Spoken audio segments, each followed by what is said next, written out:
Good morning, boys and girls. I'm so glad to have a chance to be with you this morning. We've been talking about moms in the Bible. Now, they're not perfect moms by any means, but they are moms that mean very much to us as children of God. Now, the first mom that we talked about was the first mom, and that was Eve. The second mom was Sarah. The third mom was Rebecca, and the mom we're going to be talking about today, her name is Rachel, and she's going to become Jacob's wife. But let me back up a little bit here. We got to get to how that happened. So at the end of our lesson last week, Jacob was leaving the promised land where his father and mother were, and he was going to his uncle Laban's home because his brother Esau had threatened to kill him. Do you remember why Esau was so angry with Jacob? That's right. Jacob had tricked their father Isaac into giving him the family blessing. Now, Jacob had a lot to learn about how to be a member of God's family and how that person should live his life.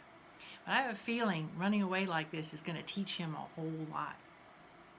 He probably felt very lonely and frightened on his first night away from home.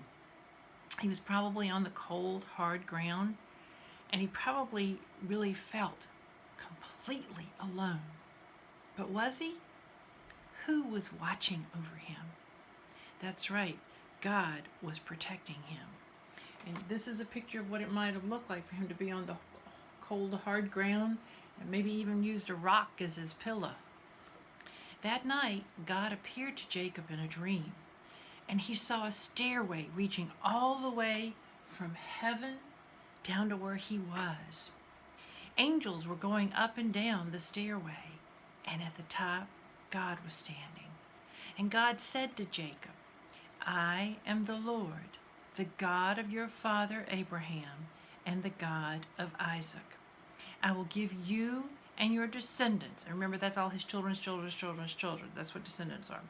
"I will give you and your descendants the land on which you are lying."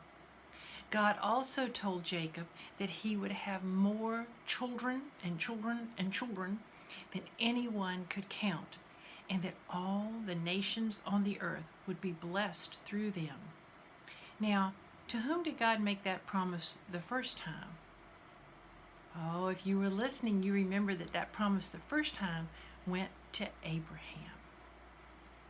All right, so God continues talking to Jacob, and he says, "I am with you, and I will watch over you wherever you go, and I will bring you back to this land."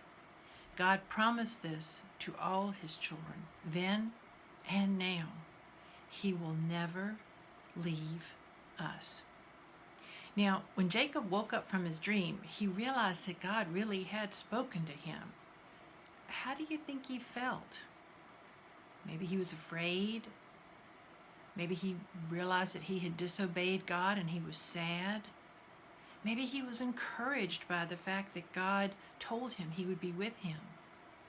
Well, the Bible doesn't really tell us how he felt, but maybe he was a little bit afraid because he had sinned against his father and his brother, and suddenly he realized that God knew all about it. Have you ever been afraid when you realized that mom, dad, maybe your teachers knew about something that you had done that was wrong? Maybe that's kind of how Jacob felt. It was like, oh, I didn't think anybody knew about it. Now all of a sudden, not only does mom know about it, dad and my brother know about it, but God knows about it. Even if our parents and teachers don't know, God always knows. And God knows everything about us today, just as he knew everything about Jacob many, many, many years ago. Now, Jacob continued on his journey. And if you'll remember, Abraham lived over here in Ur. And God called him to leave his family, and he went up here to Haran, and then he moved on down to the Canaan area, which was the promised land. So now Jacob's going backwards. He's going this way and all the way back over to his uncle Laban's house at Ur. Now, when he reached his uncle's home, he helped Uncle Laban take care of his sheep. Laban asked him how much he wanted to be paid. Well, by that time, Jacob had fallen in love with a beautiful girl, Laban's younger daughter, and her name was, you guessed it, Rachel. So he said to Laban, I will work for 7 years if you will give me Rachel as my wife. Laban agreed, and 7 years later, they had a great wedding celebration. Now, there were 2 sisters in this family, Rachel, the younger, and Leah, the older. And back then, the tradition had it that the older sister should be married before the younger sister. So here's where some trickery is going to take place in our story. Now, back in those days, most of the time when the bride came in, she had a very thick veil over her face because that showed her purity before she was to get married. So the 7 years had passed and there was a wedding. Now, it was a lavish wedding, a rich wedding, because Laban was a man of means. He had a lot of money. And that custom with the bride's face being covered is where the trickery comes in. Laban put Leah, the older sister, in the wedding gown with the veil and sent her down the aisle to marry Jacob. So his own uncle Laban played a very cruel trick on Jacob. So when Jacob lifts the veil back, imagine how surprised he was when he found out that it wasn't Rachel that he had married, but it was Leah. Jacob was so angry. And he just couldn't believe it. And he went to his uncle and he said, I worked for you for 7 years, just as I promised I would do. Why did you trick me?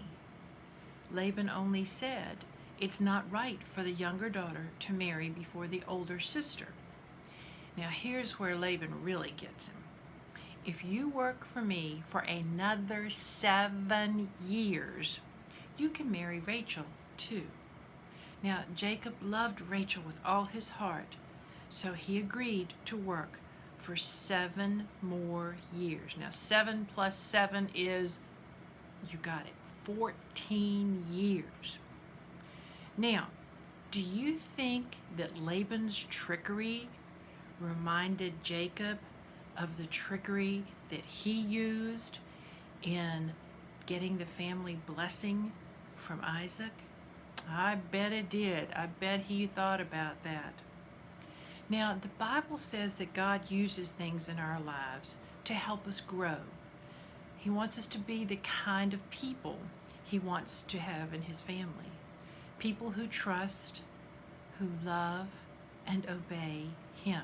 And remember we said that was something Jacob needed to learn how to do, how to be in the family of God. Now, Laban continued to cheat Jacob several other times after this, but God blessed Jacob anyway. And once he married Rachel, and he was already married to Leah, he blessed him with many children, and he made him a rich man with many flocks of sheep and herds and cattle. God gave him the faith that he needed to face all of his trials because he depended on God. 20 years after Jacob had left Canaan. So he worked for 7 years and got Leah, 7 years for Rachel, and then 6 more years. Then he left Canaan. God spoke to him and said, go back to the land of your fathers and your relatives, and I will be with you. This time, Jacob trusted God and obeyed him immediately. Now, he's also got to think about the fact is, wonder if my brother Esau is still angry with me. But we'll talk about that later, another time. Now, Leah and Jacob had 10 sons. Rachel, the mom we're talking about today, and Jacob had 2 sons, and one of the sons was named Joseph. Now, Joseph, do you remember about Joseph and his coat of many colors? Remember how his brothers sold him into slavery? Now, that's a story also for another time. But that tells you who this Rachel is and why she's so important, because Joseph was so important in the history of the Israelites. Now, Jesus was a descendant, means children, of Leah's son, Judah. But if it hadn't been for Joseph going into slavery and being taken to Egypt and saving the family from starvation, Judah would not have lived.